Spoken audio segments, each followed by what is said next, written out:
کن مراحل سے انسان گزرے گا، جب وہ قبر سے دوبارہ اٹھیں گا پھر کیا معاملہ ہوگا، کیسے حساب کتاب ہوگا، حشر کیسے قائم ہوگا، میزان کیسے قائم ہوگا، پل صراط کا کیا معاملہ ہوگا، اور اس کے تمام دیگر تفصیلات، جس کے بعد انسان پھر جنت اور جہنم میں جائیں گا۔ تو اسی کڑی کا یہ جو ہے ایک جو سلسلہ ہے کہ جو حشر سے حساب تک اس میں کیا معاملہ ہوگا، ہم انشاءاللہ عزیز جو ہے آج انشاءاللہ کچھ باتیں آپ کے سامنے رکھنے کی کوشش کروں گا، چونکہ عنوان کافی بڑا ہے اور بہت ساری باتیں قرآن میں اور حدیث میں آتی ہے کہ کیا کیا مرحلوں سے انسان قبر سے اٹھنے کے بعد دوبارہ جو ہے جنت اور جہنم میں جانے سے پہلے گزرے گا۔ لیکن بہرحال چونکہ تمام تفصیلات کی کوئی کڑی نظر نہیں آتی ہے، چونکہ ایسی کوئی ایک روایت یا کوئی ایک صورت نہیں ہے جس سے پوری تفصیلات ہے کہ ایسا ایسا ایسا ہوگا، تو لہٰذا کڑیاں جوڑنا تو میرے لیے بھی ناممکن جیسی بات ہے۔ لیکن کیا کیا ہوگا کچھ نہ کچھ باتیں آج ہم ضرور دیکھیں گے، اور آخر میں انشاءاللہ اس کی وضاحت کروں گا کہ کہاں اس میں ہم سے چوک ہو سکتی ہے، چونکہ یہ کڑی اور یہ سلسلہ کسی حدیث میں نہیں آتا کہ ایسا ایسا ایسا ہوگا، لیکن ہاں یہ چیزیں ہوں گی، یہ آتا ہے، لیکن کیسی ہوں گی واللہ عالم۔ لیکن کوئی ایک کڑی اور سلسلہ جو میں نے باندھا ہے اس سلسلے میں آپ کو رکھنے کی وہ باتیں کوشش کروں گا انشاءاللہ عزیز۔ اگر یہ بات اور یہ سلسلہ درست رہا تو وہ اللہ کی طرف سے ہم ایک صحیح علم تک پہنچ گئے، اور اگر اس میں کوئی چوک ہوتی ہے تو ہم اللہ سے توبہ کرتے ہیں اس غلطی کے لیے۔ لیکن چونکہ اس کے بغیر سمجھانا بھی ناممکن ہے کہ اگر میں کوئی تسلسل نہ باندھوں تو پھر بات کیسے سمجھ میں آئیں گی کیا ہوگا، لہٰذا کچھ کڑیاں باندھی گئی ہیں، لیکن ضروری نہیں کہ ایسے ہی ہوگا، وہ واقعہ وہ چیز ہوں گی، لیکن کیا اس کے بعد یہ ایونٹ ہوگا اس کے بعد یہ ہوگا، اس میں آگے پیچھے معاملہ ہو سکتا ہے، لیکن چیزیں یہ ہونے والی ہے، لیکن سیکوینس بولتے ہیں نا، ایک کے بعد دوسرے کیسے ہوں گے اس کی تفصیلات بہرحال نہیں ملتی۔ میں کچھ حد تک آپ کو سمجھانے کی بہرحال یہ بات کوشش کروں گا۔ تو بہرحال انشاءاللہ عزیز آج میں جو ہے کچھ باتیں آپ کے سامنے جو ہے مطلب حشر سے، جس میں انسان جمع ہوں گے قبر سے اٹھنے کے بعد، اور جنت اور جہنم سے پہلے کیا ہوں گا، کچھ باتیں رکھنے کی کوشش کرتا ہوں۔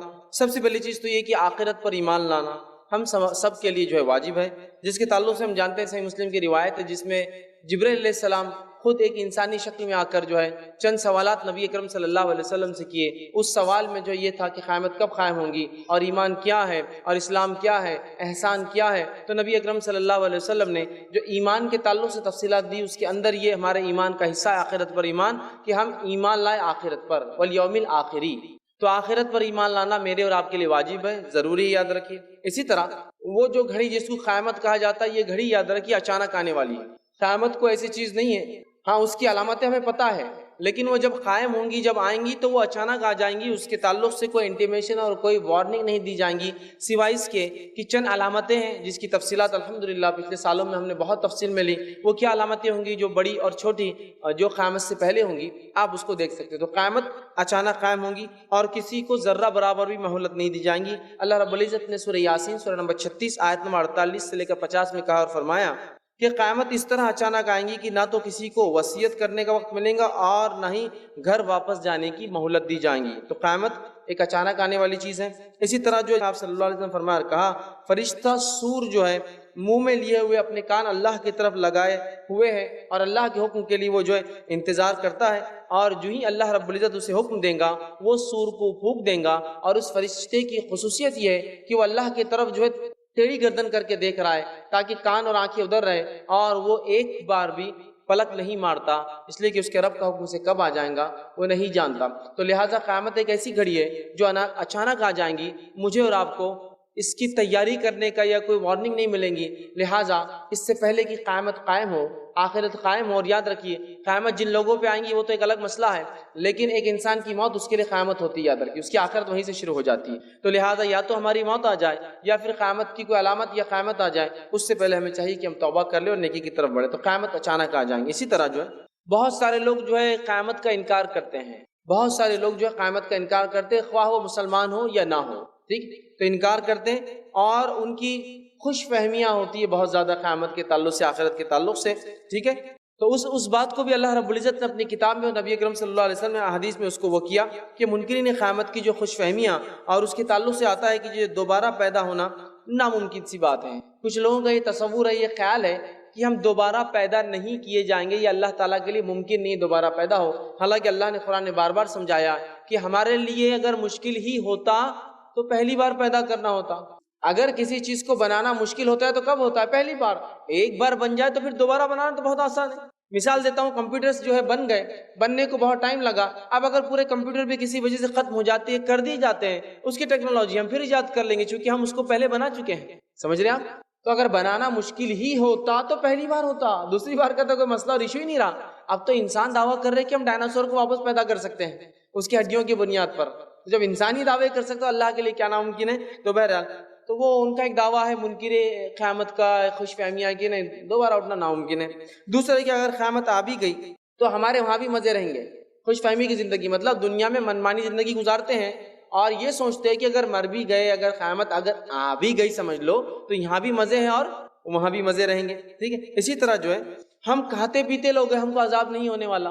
کچھ لوگوں کی خوش فہمیاں ہوتی ہے اگر آ بھی گئی قیامت تو ہم ایسے لوگ ہیں انبیوں کے خاندان سے، ولیوں کے خاندان سے، بزرگوں کے خاندان سے، فلاں کے خاندان سے، تھوڑا بہت کچھ ہوگا، کوئی بہت زیادہ مسئلہ نہیں ہونے والا. جان پہچان کی بنیاد پر، وسیلوں کی بنیاد پر، دامن پکڑنے کی بنیاد پر ہم نکل جائیں گے.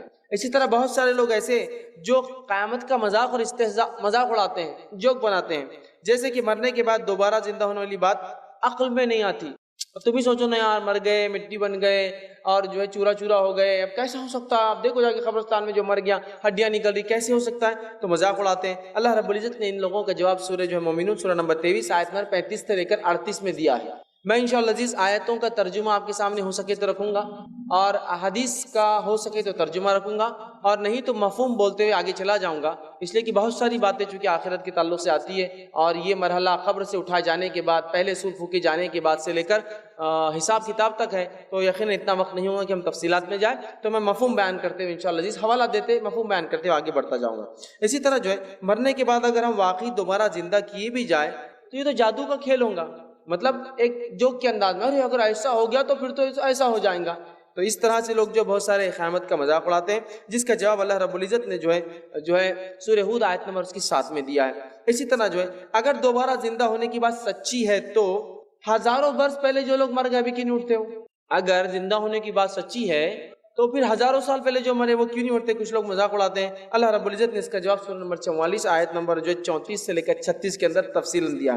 اسی طرح جو ہے مرنے کے بعد دوبارہ زندہ ہونے کی باتیں تو پاگل پن لگتی ہے، کیونکہ یہ قول بھی اللہ رب العزت نے اپنی کتاب میں نقل کیا سورہ سبا سورہ نمبر 34 آیت نمبر 7 اور 8 کے اندر کہ بہت سارے لوگوں نے جو ہے یہ بات کہی کہ قیامت کیسے قائم ہو سکتی ہے؟ اگر ایسا ہے تو پاگل پنے کی بات ہے، کیسے ہو سکتا ہے؟ اس کا جواب بھی اللہ رب العزت نے بہت تفصیل میں اپنی کتاب میں دیا. اسی طرح جو ہے قیامت کیسے قائم ہوں گی اس کے دلائل اگر چاہیے تو بہت زیادہ تفصیل میں جانے کی ضرورت نہیں. اللہ رب العزت قرآن میں فرماتا ہے، کہتا ہے جو ہے سورہ فاطر سورہ نمبر 35 آیت نمبر 9 میں کہتا ہے جس طرح اللہ تعالیٰ بارش کو نازل فرماتا ہے اور مردہ زمین کو زندہ کر دیتا ہے، اسی طرح اللہ مردوں کو بھی دوبارہ اٹھائیں گا. یہ سب سے بہترین مثال ہے بارش کا گرنا اور مردہ زمین کا زندہ ہونا کہ ہم لوگ دوبارہ اٹھائے جائیں گے. آپ کسی پلاٹ یا کسی جگہ سے گزریے، صحرا سے یا ریگستانی علاقے سے گزریے یا ایسی بنجر زمین سے گزریے جو بارش نہیں ہونے کے سوکھ گئی ہو، اور اس کے بعد چند بارش کی بوندیں یا چند دن بارش ہونے کے بعد وہاں سے گزریے، اتنی ہریالی، اتنے چرند پرند، اتنے کیڑے مکوڑے، پانی جمع ہونے سے مچھلیاں اور مینڈک اور مختلف قسم کے جانور ہوتے ہیں کہ آپ خود تعجب کرتے ہیں. پھر اگلے 4 مہینے بعد دیکھیے وہی سوکھا بنجر زمین، پھر اگلی بار بارش ہوتی ہے، پھر ہری بھری ہوتی ہے. تو جس طرح اللہ مردہ زمین کو دوبارہ زندہ کرتا ہے، اسی طرح اللہ رب العزت انسانوں کو دوبارہ اٹھانے والا ہے موت کے بعد. اور یہ صرف مثال کے طور پر نہیں ہے، حدیث ہے کہ آپ سے فرماتے ہیں جیسے سبزیاں اور جھاڑ اگتے ہیں قیامت کے روز مرنے کے بعد جو لوگ اٹھائے جائیں گے وہ ویسے ہی اگیں گے جیسے سبزی اگتی ہے. اور ریڑھ کی ہڈی کا ایک حصہ ہوتا ہے جو کبھی ختم نہیں ہوتا، یاد رکھیے، اور یہ سائنٹیفک فیکٹ بھی ہے، وہ کبھی ختم نہیں ہوتا، کسی بھی سرکمسٹانسز میں زمین میں اگر ڈال دیا جائے بچا رہتا ہے. آپ سے فرماتے ہیں اس سے انسان اگنا چالو ہوں گے، پہلے ہڈیوں کا ڈھانچہ بنے گا، پھر گوشت اس پہ چڑھ جائیں گا اور انسان پھر تیار ہو جائے گا. تو مردہ زمین کو اللہ اٹھاتا ہے جھاڑ کے زیادہ، انسان بھی اگیں گے روز قیامت. ٹھیک ہے. تو اسی طرح اگر کسی کو قیامت کے دلائل چاہیے تو مردہ زمین دیکھ لیں، انشاءاللہ عزیز تفصیلات جو ہے اسے مل جائیں گی. اور دوسرا جو یہ چاہتا ہے کہ وہ دیکھے کہ دوبارہ اللہ کیسے زندہ کریں گا، اسے چاہیے کہ سورہ حج کی آیت نمبر 5 اور 6 پڑھے اور اپنی پیدائش کو دیکھ لے. اپنی پیدائش کو سمجھ گیا تو دوبارہ اٹھنے کو بھی سمجھ لیا آپ نے. قرآن میں اتنے تفصیل میں انسانی پیدائش کو اللہ نے ڈسکس کیا، حالانکہ قرآن کوئی سائنس کی کتاب نہیں ہے، وہ کوئی ایمبریولوجی کی یا انسان کیسے اپنے ماں کے پیٹ میں بنتا ہے جس کو ہم جنینیات کہتے ہیں، ایمبریولوجی کہتے ہیں، علم جنینیات، تو یہ اس کی کتاب نہیں ہے. لیکن اتنے تفصیل میں اس لیے ڈسکس کیا کہ جس نے بھی اپنی پیدائش کو غور سے دیکھا وہ دوبارہ اٹھنے پہ خود بخود ایمان لا لیتا.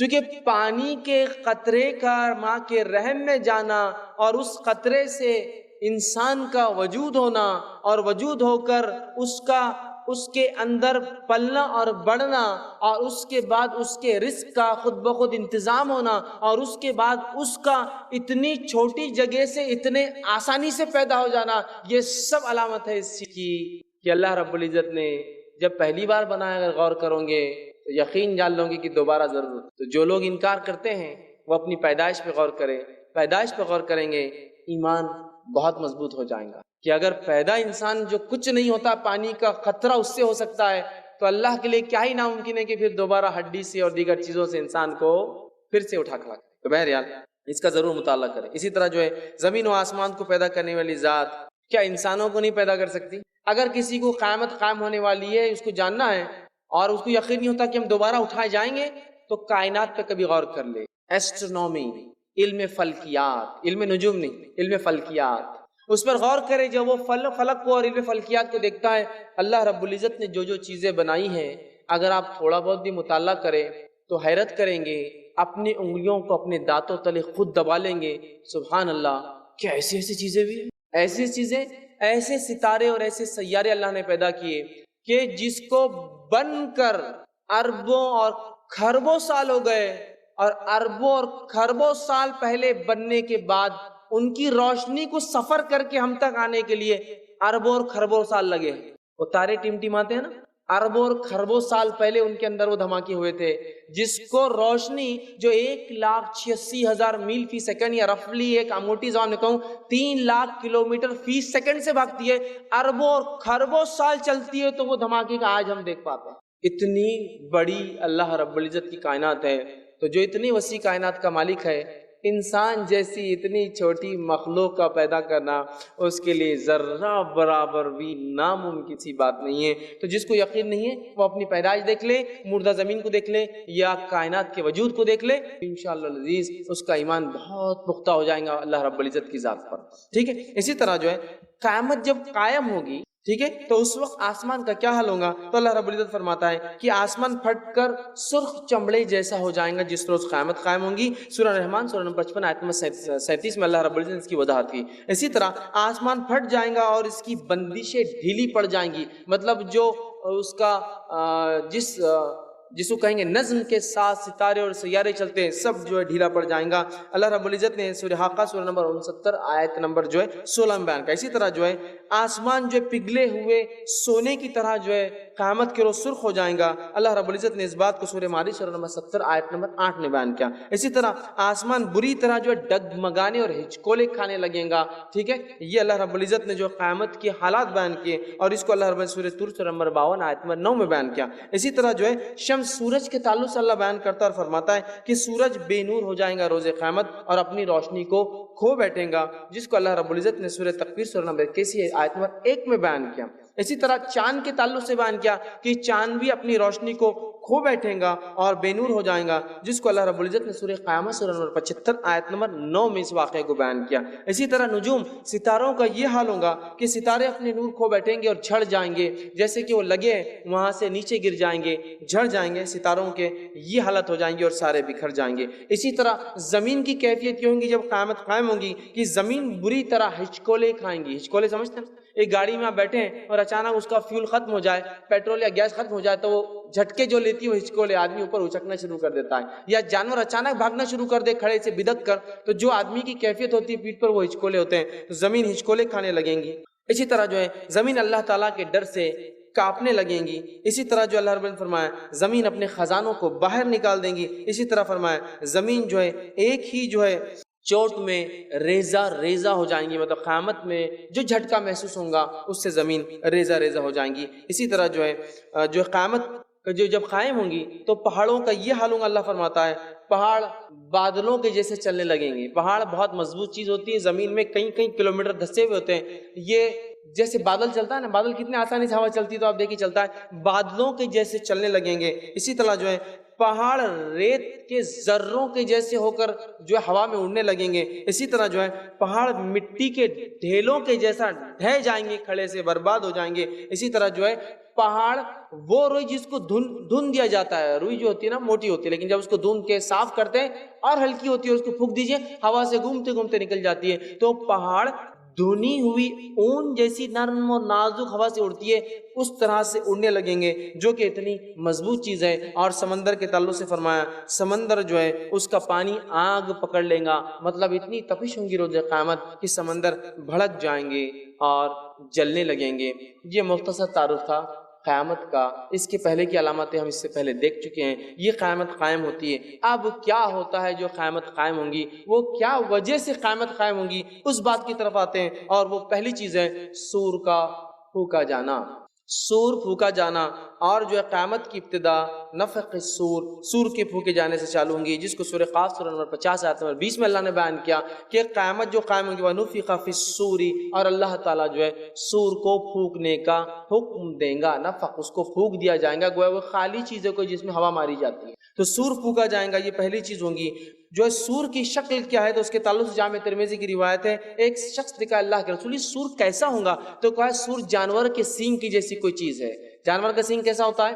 گول ہوتا ہے، شروع میں چھوٹا، مطلب اگر اس کو دیکھا جائے تو نیچے بڑا ہوتا ہے، اوپر کی طرف چھوٹا ہوتا ہے۔ اور سور نفخ ہے، ایک سوراخ جیسی چیز ہے جس کے اندر پھونکا جائے گا، پھونکا جائے گا، بلو کیا جائے گا ادھر، ٹھیک ہے؟ تو لہٰذا سنگ کیسا ہوتا ہے؟ نیچے بڑا اوپر چھوٹا۔ تو سور اسی قسم کی ایک چیز ہے جو آگے کی طرف چھوٹی، جہاں سے پھونکا جائے گا، اور سامنے کی طرف بڑی ہوتی ہے۔ اور اس کے اندر سے کیا ہوگا؟ سور پھونکنے سے آواز نکلیں گی، یاد رکھیں یہ ایک بجنے والی چیز ہے۔ تو اس سے پتہ چلا روز قیامت جو قائم ہوں گی، اور جس جھٹکے سے قیامت کو، جس دھماکے سے قائم کیا جائے گا، وہ ساؤنڈ ویوز ہوں گے، وہ جو ہے آواز کی طاقت ہوں، وہ آواز کی۔ اور ہم سب جانتے ہیں آواز کی طاقت کیا ہوتی ہے، کوئی زوردار دھماکہ ہو تو دور دور تک کانچیں پھٹ جاتی ہے اور انسان دھماکے سے اڑ کے گر جاتے ہیں، اس کی صرف آواز۔ تو سور کوئی پھونکے جانے والی چیز ہے، یہ سینگ کے جیسی ہے جانور کے، اور اس میں ہوا جو ہے پھونکی جائیں گی اور فرشتہ ہوگا۔ اسی طرح سور پھونکنے کے وقت صاحب سور، سور پھونکے جانے کے تعلق سے صاحب سور، جن کے پاس سور ہے، وہ جو ہے اسرافیل علیہ السلام ہے۔ تو ان کی کیفیت جو ہوں گی روز قیامت وہ یہ ہوں گی، یہ جو ہے اس روایت کی حدیث میں الفاظ یوں ہیں کہ جس روز سور پھونکا جائے گا تو ان کے ایک جانب جو ہے جبرائیل علیہ السلام ہوں گے، اور دوسرے جانب جو ہے میکائیل علیہ السلام ہوں گے، اور اسرافیل علیہ السلام وہ فرشتے ہوں گے جو سور کو پھونکیں گے۔ اسی طرح جو ہے سور کی آواز اس قدر شدید ہوں گی، جیسے جیسے لوگ سنتے جائیں گے ویسے ویسے ہلاک ہوتے جائیں گے۔ صحیح مسلم کی روایت ہے یہ کہ جیسے سور پھونکا جائے گا، آواز دھیرے سے شروع ہو کے بڑھتی جائیں گی، بڑھتی جائیں گی، بڑھتی جائیں گی، اور جیسے جیسے آواز بڑھتی جائیں گی لوگ ہلاک اور برباد ہونا شروع ہو جائیں گے۔ اسی طرح جو ہے سور کی جب آواز، سور پھونکا جائے گا، اس کی آواز ہوگی، نبی اکرم صلی اللہ علیہ وسلم فرما کہا جب سور پھونکا جائے گا تو اگر موقع ملے، صحابہ نے کہا ہم کیا دعا پڑھیں؟ تو آپ نے فرمایا یہ دعا پڑھنا حسبنا اللہ و نعم الوکیل، یہ دعا پڑھنا، یہ دعا انشاءاللہ تمہارے لیے کافی ہو جائیں گے، مطلب حسن خاتمے کے لیے، چونکہ انسان اس میں ہلاک اور برباد ہوتے رہیں گے۔ اسی طرح جو ہے اسرافیل علیہ السلام اپنی پیدائش کے وقت سے لے کر اب تک، جب سے پیدا ہوئے تب سے لے کر اب تک کھڑے ہیں، سور کے سامنے ان کا منہ ہے اور گردن ٹیڑھی ہے، آنکھیں اللہ کی طرف ہے اور کان بھی اس طرف ہے۔ اللہ کا حکم کب آتا ہے؟ اور حکم آتے ہی وہ اس میں پھونک دیں گے، اور پھر دنیا جو ہے ہلاک ہو جائیں گی، اور وہ ذرہ برابر بھی جو ہے رکتے نہیں یا پلک بھی نہیں مارتے ہیں، کہیں پتہ نہیں کب اللہ تعالیٰ کا حکم آ جائے۔ اسی طرح جو ہے سور کس دن پھونکا جائے گا؟ تو اس کے تعلق سے بات معلوم ہوتی ہے، یہ ابن ماجہ کی روایت ہے، سور جمعہ کے دن پھونکا جائے گا۔ قیامت کس روز قائم ہوں گی؟ سور پھونکا جائے گا، وہ جمعہ کا دن ہوگا۔ اور حدیث کے الفاظ اس طرح سے، جمعہ کے روز قیامت قائم ہوں گی، لہٰذا تمام مقرب فرشتے، آسمان، زمین، پہاڑ، یہ ساری چیزیں جو ہے جمعہ کے دن جو ہے ڈرتے ہیں اور پریشان رہتے ہیں۔ ہر جمعہ فرشتے، زمین، آسمان، ہوا، یہ سب ساری چیزیں جمعہ کے دن پریشان ہوتی ہے، اس لیے کہ انہیں پتہ ہے کہ قیامت جمعہ کے دن قائم ہونے والی ہے۔ اسی طرح جو ہے سور کتنی مرتبہ پھونکا جائے گا؟ تو یہ سور کے تعلق سے جو باتیں پتہ چلتی ہے وہ 2 مرتبہ پھونکا جائے گا۔ پہلی مرتبہ پھونکنے سے ہلاک، اور دوسری مرتبہ پھونکنے کے بعد ساری چیزیں واپس زندہ ہونا چالو ہو جائیں گی، حتیٰ کہ انسان اور جانور بھی زندہ پھر سے کر دیے جائیں گے۔ سور 2 بار پھونکا جائے گا، یہ بات ہمیں جو ہے سورہ زمر سے جو ہے پتہ چلتی ہے۔ اسی طرح جو ہے 2 بار سور پھونکنے کے بیچ میں کتنی مدت ہوں گی، تو اس تعلق سے مسلم کی روایت ہے، ابو ہریرہ رضی اللہ عنہ فرماتے ہیں کہ پہلے سور کے بعد دوسرا سور پھونکنے کے بیچ میں 40 کا فاصلہ ہوگا۔ تو صحابہ نے کہا کیا 40 سال؟ تو ابو ہریرہ رضی اللہ عنہ نے فرمایا میں نہیں جانتا۔ تو کہا 40 گھنٹے؟ تو کہا میں نہیں جانتا۔ تو کہا 40 صدیاں؟ تو کہا میں نہیں جانتا کتنا، بس میں نے اتنا ہی سنا تھا آپ صلی اللہ علیہ وسلم 40، میں نہیں سن پایا آگے کا آپ صلی اللہ علیہ وسلم نے کیا بیان کیا۔ تو 40 کی مدت گزریں گی جب ایک سور پھونکا جائے گا اس کے بعد دوسرے، اور اس مدت میں فرسٹ اور سیکنڈ سور کے اندر جو ہے اس مدت میں اللہ رب العزت کی ذات کے علاوہ کچھ بھی کائنات میں باقی نہیں، ہر چیز ہلاک اور برباد کر دی جائیں گی۔ اور اس مدت میں اللہ تعالیٰ اکیلا ہوں گا اور پھر آواز لگائیں گا این الجبارون این المتکبرون۔ ایک روایت میں الفاظ ہے اللہ تعالیٰ فرمائیں گا انا الملک، آج میں بادشاہ ہوں، این الملوک الارض، کہاں ہیں زمین کے وہ بادشاہ، این الجبارون وین المتکبرون، کہاں ہیں جو ظلم و زیادتی کرتے ہیں، کہاں ہیں جو دنیا میں اکڑ دکھاتے اور تکبر کیا کرتے تھے، لاؤ آج میں۔ تو اللہ کی واحد اکیلی ذات ہوں گی وہ 40 کی مدت، واللہ عالم کتنی لمبی اور کیسی مدت ہوں گی۔ اسی طرح جو ہے پہلے سور کی آواز سنتے ہی لوگ شدید گھبراہٹ طاری ہو جائیں گی، پہلی آواز آئیں گی شدید گھبراہٹ طاری ہو جائیں گی، اور جیسے جیسے سور کی آواز بڑھتے جائیں گی ویسے ویسے ان کی گھبراہٹ اور موت کی سختی اور لوگوں کا ہلاک ہونا شروع ہو جائے گا۔ اسی طرح جو ہے پہلے سور کے بعد اللہ رب العزت جو ہے ہر ذی روح مخلوق کو ختم کر دیں گا، اور اس کے تعلق سے جو ہے قرآن کی کئی آیتیں کہ تمام چیزیں ہلاک ہو جائیں گی سوائے تیرے رب کے چہرے کے اور تیرے رب کی ذات کے، سب ہلاک ہو جانے والا، یاد رکھیے کچھ نہیں بچیں گا۔ اسی طرح جو ہے نفخ اول، پہلے سور پھونکے جانے کے بعد اللہ تعالیٰ ارشاد فرمائیں گا آج کا روز بادشاہی میری ہے، سب ختم ہو جائیں گا، اللہ کی ذات ہوں گی آج بادشاہی میری ہے، اور پھر خود ہی ارشاد فرمائیں گا کہ آج بادشاہت کس کی ہے، اور پھر فرمائیں گا کہ اللہ کی جو واحد ہے اور قہار ہے، سب کچھ کر سکتا ہے، گرفت کر سکتا ہے، پکڑ سکتا ہے، سزا دے سکتا ہے، ٹھیک ہے۔ اسی طرح جو ہے نفخ اول کے کچھ عرصے بعد